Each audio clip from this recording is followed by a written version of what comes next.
Whether you are looking for a quick side hustle from betting or long-term profits, this video is for you. The idea is it's going to get you match fit so you can take on the bookmakers at their own game. Now don't worry, we're not going to be reinventing the wheel. This is going to be kept simple, to the point, and it's going to tell you what you can and what you shouldn't do. So let's crack on. So let me just start by saying, give yourself a chance. Weaponize yourself. Understand that betting is all about the odds. Put the odds in your favor and you will win. Now, to get the odds in your favor is quite simple. Open a number of betting accounts. I would definitely suggest that you started with 10. Now, if you open these accounts, make sure also that they are funded, but don't use your old betting bank to fund them. So if you had 10,000 to start with, right, I would suggest splitting 5,000 between these 10 accounts, so 500 in 10 each, right? And that would leave you 5,000 to reload losing accounts, because unfortunately some are going to win, some are going to lose. You don't want to dip the winners before you've run out of funds. So make sure that you reload with cash at hand. Next, I would definitely say make a plan.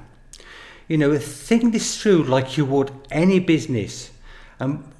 You start by researching your options. Now, realistically, there's going to be a number of factors involved, right? And the first of them, I would say, which is the top of the list, is your location. It's quite simple. Some places are better than others for betting, and obviously it's going to dictate what you can legally and what you can't do. Also, consider your level of knowledge. Now, it's not a deal breaker, don't get me wrong. Even somebody with basic knowledge can profit from gambling. But it is important to sort of get a bit of direction for the future. So just think it through where you're at, because it's going to affect your plan. Next is the finance situation. Basically, you really should have a separate betting bank. This shouldn't be the house money, something where you go and tap the missus for a bit of extra money because things have not been going too good. Make sure that you've got separate finance, because that is your ammunition which you're going to use to beat the bookmakers to their own game. Also, you need to understand betting is not an exact science. Spinning that ball around that table on a roulette, you might get 10 reds after each other. There is no guarantees, even if you get the odds in your favor, that you're going to be winning in the short term. In the long term, of course you're going to be winning. But think it through. If you're compulsive by nature, a chaser, or working with short funds, then probably better stay away for the time being. It's something I would really put have a strong opinion about. Yes. And next is your time allocation.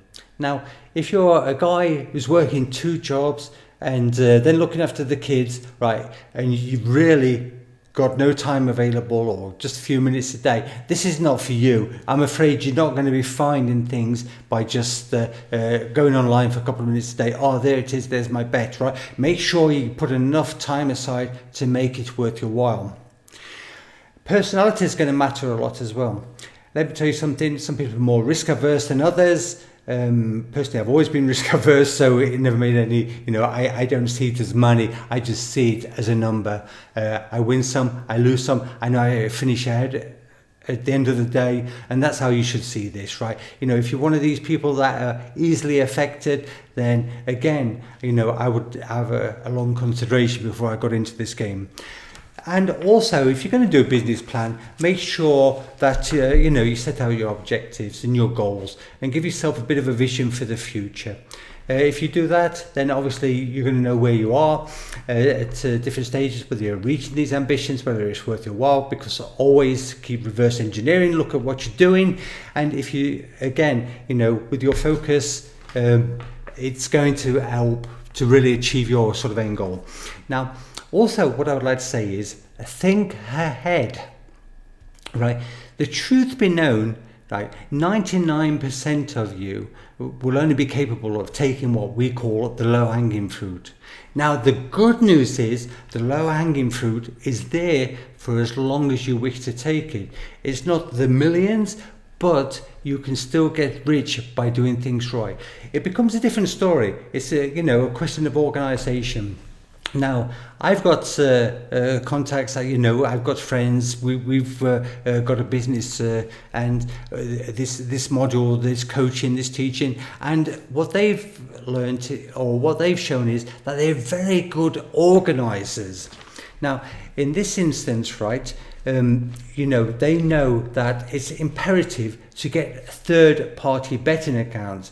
Now, when I say this to somebody who's asking me questions, oh yeah, I can get third-party betting accounts. There's more to it than that. There's no point in just getting a name and then tapping in that name into your computer and sort of carrying on. A VPN is no good. They've got things to detect them. You're going to need to think about detection and how to sort of avoid the bookmakers, nosing in on your computer screen or what you've got, and so that's what they're particularly good at. So you might need to get a better understanding of TeamViewer, multi-login systems like this, but you can't afford to be detected when you are placing bets, because if you do, you won't get paid. It's simple as that. So also think about the technology, right? How it can help you, because you might want to import some value betting software, and what I'm telling you is, these guys, what they're doing is they're probably running 3 or 4 different value betting softwares, because they're probably not getting the same information from each and every one of them,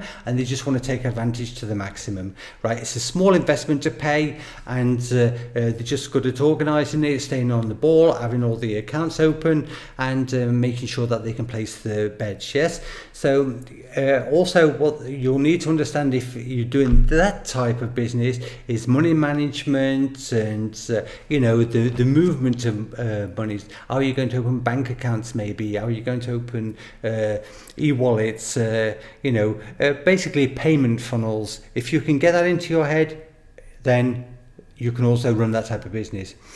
Also, maybe look at bet placers, people who can place bets on your behalf. Now, I use these all the time, mainly for horse racing actually, but you just tell somebody to go and place the bet, you want a couple of thousand, and they probably visit 5 or 6 betting shops and do it in 300 or 400 here and there, and until they get it all down. So it really just depends how you want to proceed. But that's what I would definitely suggest for people with limited knowledge of betting. You might want to look at revenue splits if you are getting all this information as well. Either they can provide you with the information, or you can provide them with the information. Your partners in crime, people who get you your accounts, do a revenue split 50-50, or the other way around. It just depends on your situation and so on. Now, the other thing I'd like to quickly touch upon is knowledge-based, right? If you really want to get into this and you've really got ambitions of being big, then you want to consider things like middling, because it's a different type of value, right? Getting in the middle of an American football game, if you've got if you're taking over 6.5 and under 7.5, you've got a 7 running for you in a football game. If you've got a 13% advantage, you're only giving up a couple of points in terms of odds, then it's going to give you a big advantage, right? Also, trading. Now, when I say trading, I don't necessarily mean in the sort of thought process that you might be thinking. I'm not suggesting that you're going on to Betfair and you're going to sort of work on cents, to give yourself a little bit of an advantage at the end of the day with no risk. With trading, what I would suggest is that you're actually buying double and selling half of it off and creating better odds. So this is my idea of trading. I don't like the bitty pitty. It's well known that the people on Betfair are actually not making particularly good money. Even the successful traders, they're making a couple of thousand a month at the most, right? Also, bet sorting, you need to consider that, where you're going to get your bets from, whether you're going to pay for them, whether you're going to find them yourself, or whether you're going to, share information with people. I would suggest that bet sorting is super important to us. We have people that supply us with information, but it's very difficult to get the right people on board, and things do change. So even people who have, a couple of good years, they can have a bad year, and so on. So you need to keep on top of it, yeah? Odds compilation. Now, most of you should know that flipping a coin is basically 50-50 chance, or odds of 2 on each side. If you as the bookmaker, you want to offer it at 1.95 on each side, and that would give you those 2.5% profit. And if you as the punter, you'd want 2.05 on each side to make the same profit, to give you that 2.5%. Now, the thing is, right, with odds compilation, that's a little bit different. If I say to you, okay, go and make the odds for Manchester United against Chelsea at the weekend, here you go, here's the starting 11, the weather conditions are like this.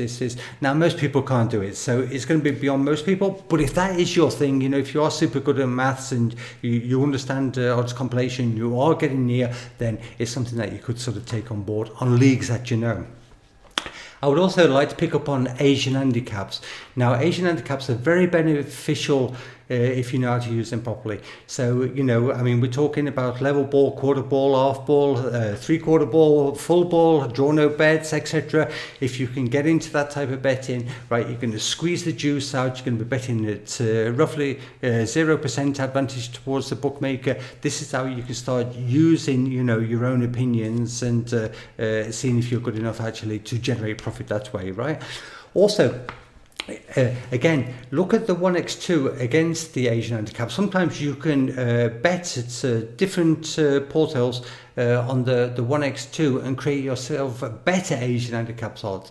So let me just give you one quick example. If you was betting a game plus 0.5, which means double chance, the away team and the draw, and you were betting it was being offered at 1.95 on the Asian handicap. If you could get 3.5 and 4.58, right, 3.5 on the draw, 4.58 on the away win, you would actually be creating yourself odds of 2 on the same bet. So 1.95 betted with the Asian direct, or 2 by shopping around. Create your own odds, learn it if you really want to get ahead. Right. Also, we did a video on in-play betting. Now, what I would like to tell you about in-play betting, it can be super beneficial. Now, obviously you need to understand the maths, how odds generate over the course of a game, but also there's a lot of psychology involved. So I would definitely suggest that I'll put a link up at the end. We've done an extra video on in-play betting, how you can take advantage of it. I like this sort of betting between the 15 and 30 minutes, observing for the first 15 minutes. Go and have a look at that. It might give you some inclination. We've got guys there, they're making really, really good money from in-play betting. Then if you're really into it and you've got the software in your favor and everything's going your way, you can start considering how you're going to time your bets, iceberging, trending, how you're going to read the markets. That's where you need to be good with using technology. If you can do that, then it's going to be great. But again, it's further down the line, but think it out. This is all knowledge based. I would also like to say, surround yourself with the right people. Yeah, if you tag along with losers, you're going to become a loser. Imagine you're going to the betting shop every day, everybody's there, all you hear is the bitching, oh, that one's pulled, this one's cheating, that one's this one's that. The moral of the story is, you are going to go down with these people because you're going to start listening and start thinking it's normal. So tagging along with the wrong people, not a good idea. A one-man band, you might start off as a one-man band, but you're going to need help along the way. You're going to need help to get those accounts. You're going to need help to find information. You're going to need help to get bets. You're going to need help, maybe financials. It just really doesn't matter. Just think it out. Don't be a one-man band, for God's sake. Yeah.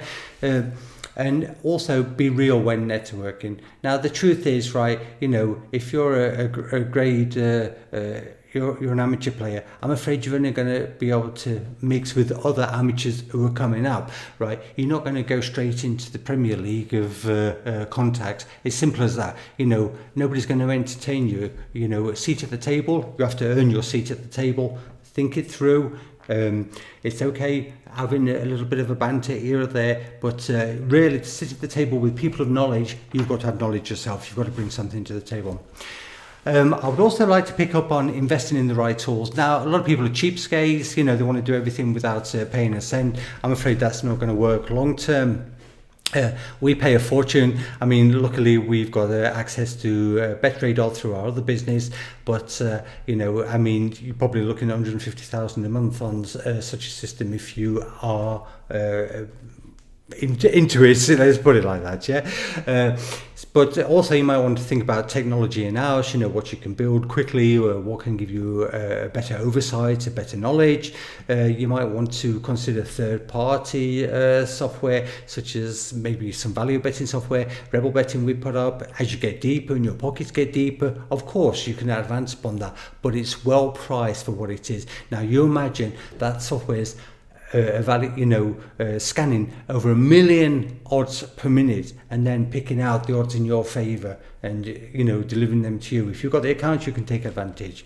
Sourcing bets, you're going to have to think it through where you're going to get these bets from. Sourcing bets is super important. Again, it's going to affect you on in the long term. If you're really into it, right, you're going to need to source as many bets as possible. However you get them, that's down to your own methods, and that's why I always say there's no particular blueprint because everybody's different, but you will need to source bets, right? The last thing I really like to sort of pick up on is you've got to keep really streamlining your process, right? Keep getting better. When, for example, with these betting accounts that you're buying in, you've got to get as much out of them as possible, right? So you've got to learn how to extract as much as possible without the bookmakers, stopping those accounts earlier because you've made mistakes, right? So also learn things like negotiating your commission with the betting exchanges. If you've got enough going in there, you can actually contact them, the VIP supports, and they have different accounts. Some of these agents, for example, they're probably paying 1.5%, then passing them on to customers like to 2.5%, 3%. Now, obviously, they're making a lot of money. You don't want to be paying them that amount of money for a service that you can organise yourself if you've got money into the system. And that's really another thing I'd like to pick up on is the brokers, agents, and these platforms that they offer.